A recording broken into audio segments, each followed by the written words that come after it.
어제 말씀에서 우리가 다시 돌아보면 너희들이 과거에는 이렇게 죽었었는데 이제는 그리스도 안에서 새로운 생명을 얻은 구원받은 자들인데 이렇게 변화된 너희들을 하나님께서는 다시 새로 지으신 것이다. 하나님께서 하나님의 영광을 위해서 너희들을 새로 지어서 선한 일을 위해서 지으셨다. 그렇게 말씀을 한 뒤에 그렇게 은혜로 구원받은 우리를 하나님이 거하시는 처소인 교회를 세우는 사역에 부르셨다.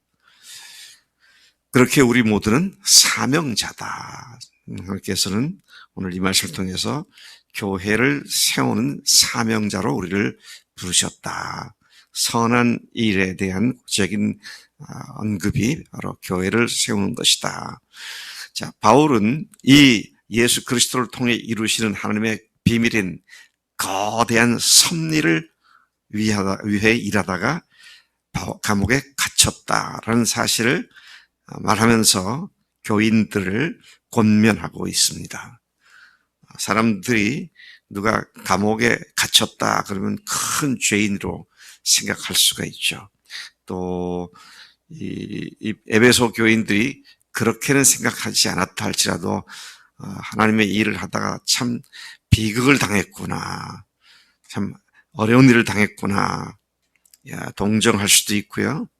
또 우리도 저렇게 되지 않겠는가 염려할 수도 있고 그렇겠지만 바울은 내가 갇힌 것의 의미가 바로 이런 것이다. 창세 전부터 하나님께서 계획하셨던 은혜의 경륜을 위해서 내가 이렇게 된 것이다. 그런 말씀을 하고 있죠. 2절에 보니까 하나님께서 교인들을 위해 자신에게 주신, 바울 자신에게 주신 그 하나님의 비밀인 은혜의 경륜을 그들이 이미 들었다고 말을 합니다. 너희들이 이미 알고 있다.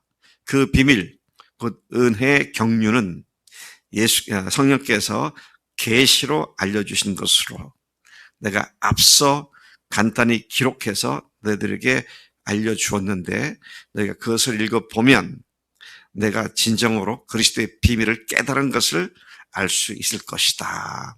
그렇게 말을 하면서 하나님의 은혜의 경륜이라고 하는 큰 의미를 담고 있는 말로 지금 말씀하고 있는 것을 보게 됩니다. 은혜의 경륜이다. 은혜의 경륜이 뭐냐? 우리가 잘 이해하는 것이 필요한데요. 현대인의 성경에서는 은혜의 경륜을 나에게 주신 은혜 직분이라고, 경륜을 직분이라고 번역을 했고요. 새 번역에서도 은혜로 주신 직분, 그래서 그는 어떤 자기가 해야 할 책무를 가진 직분을 얘기하고 있습니다. 공동 번역에는 그냥 여러분의 일꾼으로 삼으신 것이다. 일꾼으로 삼았다. 그렇게 번역되어 있고요. 헬라어 단어로 경륜이라는 말은 조금 더 색다른 의미를 갖습니다. 오이코노미안이라고 하는데,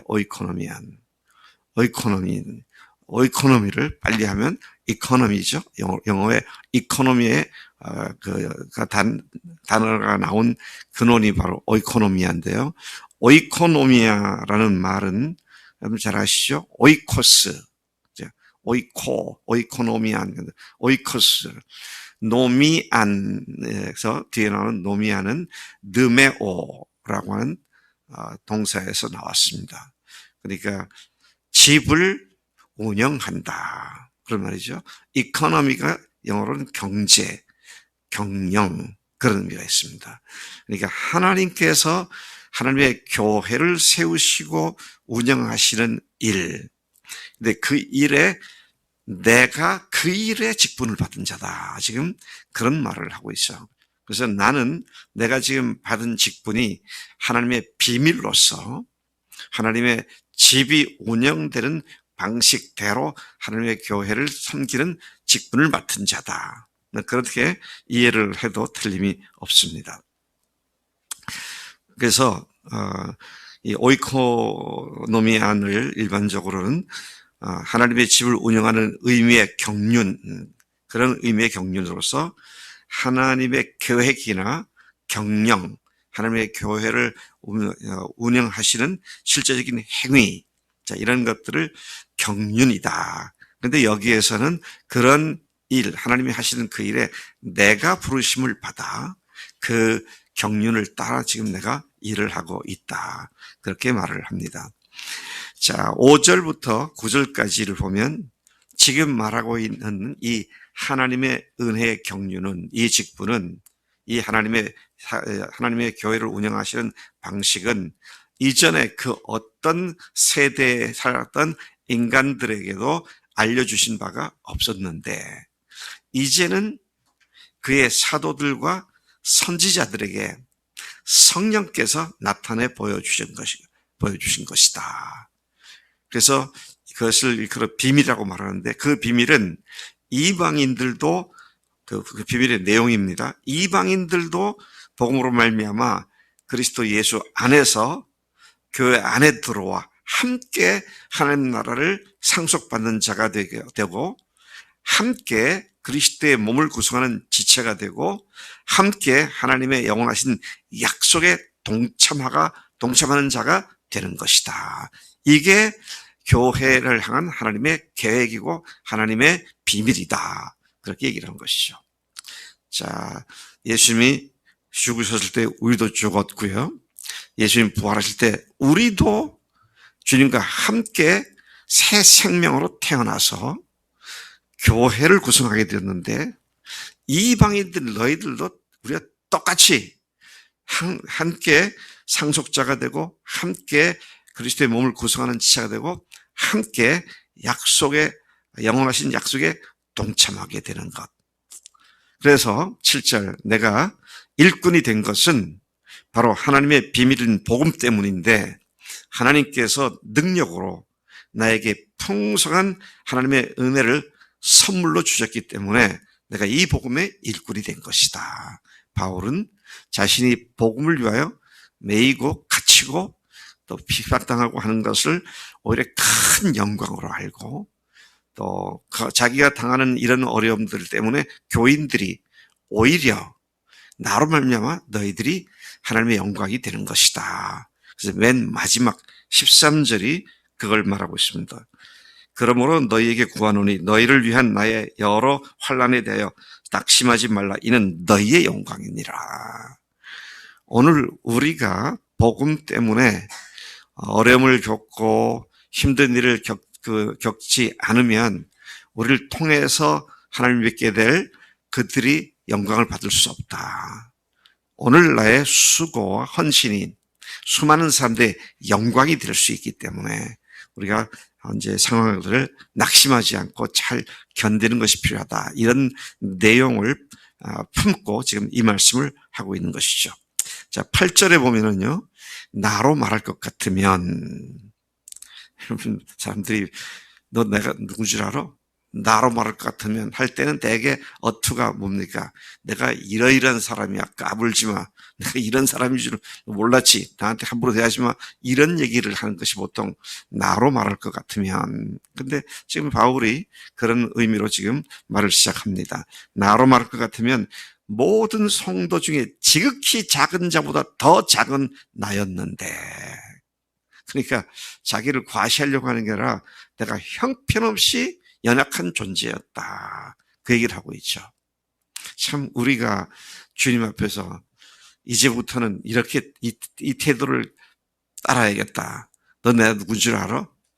나는 말이야 정말 형편 없는 존재였는데, 내가 정말로 죄진 것밖에 없었는데, 그런 나였는데, 자, 이런 겸손함과 실질적인 자신의 연약함과 낮음을 항상 깨닫고 인식하는 가운데 그런 나를 어떻게 하나님께서 높이셨는지, 이제 이게 우리들의 이야기의 논거가 돼야, 논리적인 출발점이 돼야 한다. 그런 말씀을 여기 생각해 보게 된 것입니다. 그런 나에게 은혜를 주셔서 이루 말할 수 없는 그리스도의 풍성함을 이방인에게 전하게 하시고, 만물을 창조하시기 전부터 하나님의 가슴 속에 감추고 계셨던 심오한 계획을 어떻게 실현하는지를 모든 사람들에게 널리 전파하여 분명하게 알게 해 주시는 일을 나를 통해서 하시는 일을 하시는 것이다. 지금 그가 하는 일이 어떻게 하나님의 창세 전부터의 섭리로 이끌림을 받아서 여기서 이와 같은 일을 하는지를 다시 얘기하고 있습니다. 우리는 하나님이 주신 은혜가 너무도 크기 때문에 바울처럼 언제나 영혼 깊숙한 것에서부터 솟아나오는 고백, 지극히 작은 자에서도 가장 작은 자인 나를 높이신 하나님, 그런 겸손함을 주님께서는 크게 기뻐하신 줄로 믿습니다. 의당 내가 당연히 이런 높은 사람이었어가 아니라 정말로 늘 낮아진 마음으로 주님께 감사하며 주님을 자랑하는 그런 고백이죠. 모든 성도 중에 지극히 작은 자보다 더 작은 나라는 자기의식을 갖는 사람들이 하나님의 사명자들의 자기의식이 되어야 발생한 줄로 믿습니다. 자, 13절까지를 보면요, 우리가 확신과 담대함으로 믿음으로 하나님께 나아갈 수 있는 이유는, 자, 이런 확신으로 나아갈 수 있는 이유는 교회를 통해 하나님께서 그분의 겹겹이 쌓인 지혜를 하늘에 있는 통치자들과 권세들에게 알게 하시기 때문이다. 자, 이게 여기 보면요, 여러, 그렇죠? 10절이죠. 이제 교회로 말미암아 하늘에 있는 통치자 권세들에게 하나님의 각종 지혜를 알게 하셨다. 자, 각종 지혜 하니까 뭐 이것저것 많은 지혜를 얘기하는 것 같은데, 영어 성경으로 보면 manifold라고 돼 있어요. 다중적, 여러 겹겹이 쌓여있는 그런 말이죠. 그래서 이것을 다시 제가 풀어서 얘기를 하면, 하나님께서 그분의 겹겹이 쌓여있는 지혜를 누구에게 알게 하셨다고요? 하늘에 있는 통치자들과 권세들, 하늘에 있는 통치자와 권세들, 영들이죠. 그거는 하늘나라에 있는 천사들이나 천사장들이나 하나님의 피조물들, 하늘나라에 있는 그들에게 하나님께서 봐라, 이 교회가 바로 내 지혜였어. 이를 통해서 내가 하늘의 가족들을 다시 세우는, 다시 형성하는 그런 일이 내가 계획했던 바야. 하나님께서 하늘에 있는 모든 권세자들에게 그것을 드러내시기를 기뻐하셨다. 그렇게 말씀을 하고 있습니다. 자, 그런데요, 이것은 영원부터 우리 주 그리스도 예수 안에서 예정하신 뜻대로 하신 것이다. 그러니까 예수님이 오셔서 죽으시고 부활하신 것이 2000년 전에 어쩌다가 참 운 좋게, 그러나 운 나쁘게 뭐 이런 거 아닙니다. 하나님께서 영원 전부터 예정하셨던 뜻대로 주님께서 순종해서 일이 이루어진 것이다, 그런 것이죠. 우리는 하나님의 뜻을 따라 우리를 위해 죽으시고 부활하신 예수님을 믿음으로 말미암아 흔들리지 않고 위축되지 않는 담대함과 확신으로 하나님께 나아가는 복을 얻은 자들인 줄로 믿습니다. 네. 그러므로 여러분들에게 강력히 권고합니다. 그랬어요. 뭘 권고합니까? 너희를 위하여 내가 받고 있는 여러 환난 때문에 낙심하지 말기를 바란다. 그 이유는 내가 받는 이 여러 환난은 여러분들을 하나님의 영광 가운데로 인도하기 때문이다. 또는 나의 이 고난과 환난은 너희의 영광이 되기 때문이다. 그렇게 말씀을 하고 있죠. 같이 기도합니다. 하나님 아버지, 감사합니다. 이 아침에 우리가 말로 담기가 두려울 만큼 어마어마한 창세 전부터 하나님 속에 감췄던 비밀에 관한 말씀을 사도 바울을 통하여 성령님의 역사를 통하여 오늘 우리가 듣게 하시고 깨닫게 하시니 참으로 감사합니다. 교회가 하나님의 은혜의 경륜이고 하나님의 은혜의 경륜으로서의 교회가 운영되는 방식이 하나님의 세상과 이 세상과 또 하늘나라의 하나님의 지혜를 드러낸 것을 감사합니다. 이 교회를 구성하고 있는 저희들이 하나님의 그 창세 전부터 가졌던 섭리에 동참한 자들이 되었사오니 하나님이 이 거창한 하나님의 지혜 속에서 우리가 하나님의 사명자답게 당당하게 승리하는 매를 살리도록 인도하신 줄로 믿습니다. 감사합니다. 예수님의 이름으로 기도를 쌉나이다. 아멘. 아멘.